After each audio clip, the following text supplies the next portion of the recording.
Okay, Jeff Keighley had his opening show. Let me talk about my reaction to some of the things that were shown.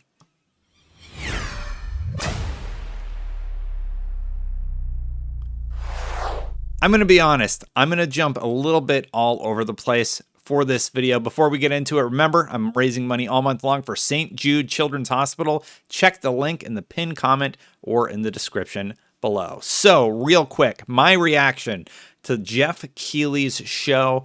First of all, one of the games that I was really excited about was Lost Ark. And I was looking around on YouTube, my buddy Eric's made some videos about it actually, and man, it looks awesome. I'm really excited about this. So this is I believe it's a Korean MMARPG, which means it's basically Diablo, but it's an RPG, and I am really excited for it.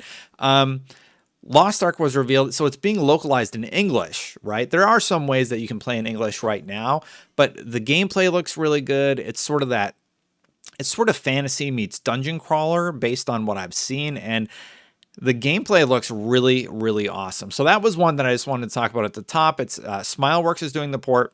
Fun fact, Smileworks is also the same people working on the multiplayer for Crossfire X, and hopefully we get to see some Crossfire X at E3 this year.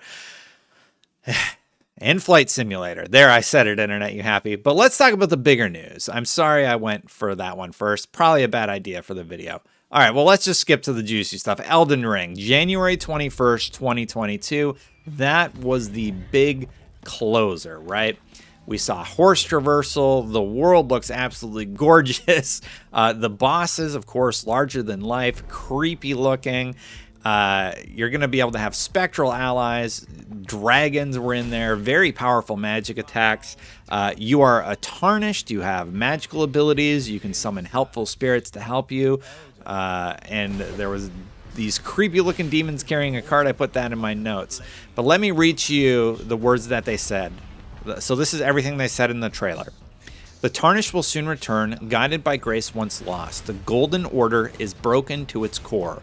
Foul tarnished in search of the Elden Ring, emboldened by the flame of ambition. Someone must extinguish thy flame. They will fight and they will die. In an unending, I'm assuming battle, I couldn't quite make out the word. For how else is a champion or a lord to be born? While a lowly tarnished, playing as a lord, I command thee kneel, brandish the Elden Ring for all of us.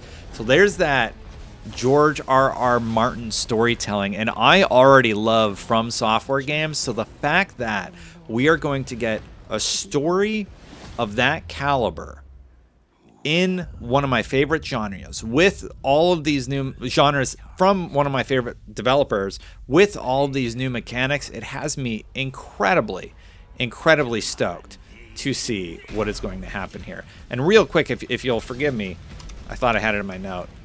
I'm going to go right to the Elden Ring website because there is actually a large section about the lore of the world. And here's what it says. It's like the first paragraph as soon as you get to the website. There's also a press kit I didn't get yet. So this has sort of been developing throughout the day.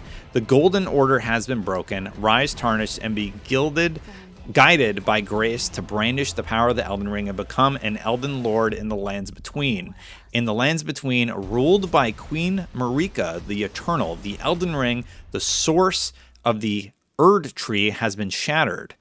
Marika's offspring, demigods all, claim the shards of the Elden Ring known as the Great Runes, and the mad taint of their newfound strength triggered a war.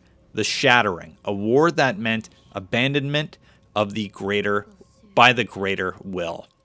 And now the guidance of grace will be brought to the tarnished who were spurned by the grace of gold and exiled from the lands between. Ye dead who yet live, your grace is long lost. Follow the path to the lands between beyond the foggy sea to stand before the Elden Ring and become the Elden Lord. And they have the trailer playing, so I'm just totally distracted because, wow, like the enemies are so creepy looking, and it's just that From Software perfection of combat, the risk reward of the systems. I want to know how the horse traversal is going to work.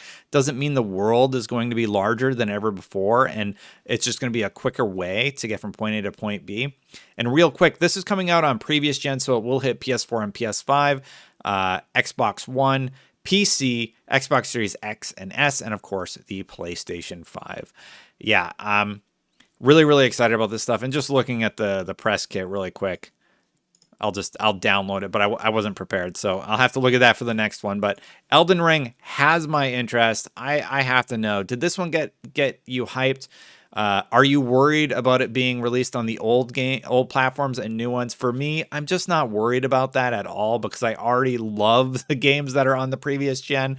I can't wait to see how good it plays on my shiny piece of plastic I got sitting right there, my Xbox, you know? I'm really, really stoked about Elden Ring. I think that was a good reveal. A few of the other things that were talked about that I'm not going to talk about all the little things because there was some cool indie stuff, but I want to talk about some of the biggest hits. So one of the ones that jumped out to me was Deviation Games. Now, this is a PlayStation 5 partner. They're working on a groundbreaking AAA IP. They already have 100 developers as of now, and they've been given freedom to create something entirely new. That's definitely really interesting, but we don't really know anything. I believe the developers previously worked on Call of Duty. Don't quote me on that because I forgot to write it down, but I think that's what I saw online. I might make a whole video about Deviation Games in this partnership because I find it very, very interesting. Anyway, more on that later, but that was an announcement that Sony is partnering with another developer. So Sony is trying to beef up as Xbox has beefed up their studios, and it's going to be cool to see where all that lands. On Tuesday, we're going to get 40 demos on Xbox, including Tunic. That starts June 15th. It'll run through June 21st. You can try over 40 demos of upcoming on-release games for Xbox One and Xbox Series X and S. They listed 4. One of them was Tunic, and I can't remember the name of the other ones, but I will show B-roll of them now. Okay, so those are the games that are going to be showing up. The last one that I should probably hit on is the Kojima guest. So Hideo Kojima was talking about some pretty heavy stuff and how he's been dealing with isolation and how hard it hit his studio. But he also brought a little bit of a teaser in gaming. I hope he's okay, and I hope his studio is doing okay because it's been a tough year for everybody. But he did say COVID hit Japan hard.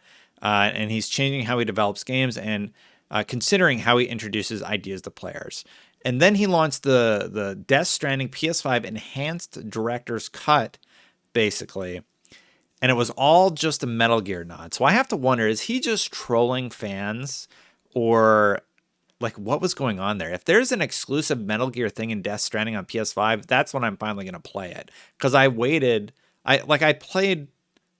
No, I never played it. I think I turned it on and I turned it off. That's how far I got in Death Stranding because everybody said it was bad. It was like so contentious at the time. I'm like, I'm busy. I'll just play the games that I know I like. I don't want to so let me just explain that for a second because when I play a game, especially a new IP, I really want to be zoned in and just have a large amount of time to really get invested in whatever that world is going to be. And I know that might sound really cheesy, right? But it really helps me connect with a game, even if it's bad or even if it's going to be grindy.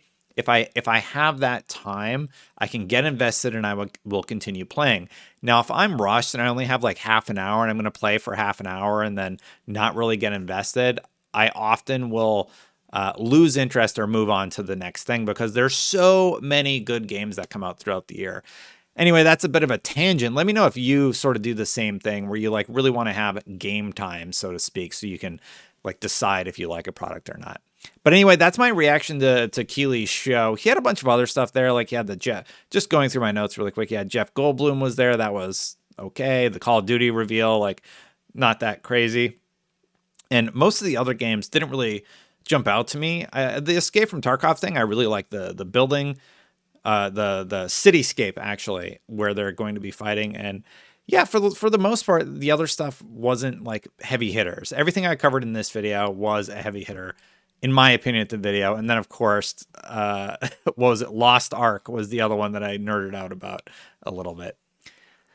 Fun fact, I'm going to edit this video so that Lost Ark comes after Elden Ring because everybody just wants to see my take on Elden Ring anyway, probably. So anyway, thank you so much for watching. Hey, don't forget, all month long, we're raising money for St. Jude Children's Hospital. St. Jude Children's Hospital is working to cure cancer and other rare childhood diseases. Thank you so much to everybody who has donated so far. Now that we're at the end of the video, I have to remind you, hey, if you like this sort of stuff, please consider subscribing. Thank you so much to everybody who has subscribed. And if you like these videos, you can also become a member. Memberships are something YouTube offers to content creators like me. I have 25 members. Wow. Thank you. Thank you, everybody who has signed up for that. I really, really appreciate it. Members, yeah, you can join that if you choose to. And thank you to everybody who has. I'm a little tired, so I'm going to get out of here. Thank you so much. Let me know what you thought about the show. I'll see you for the next one. Bye for now, everybody.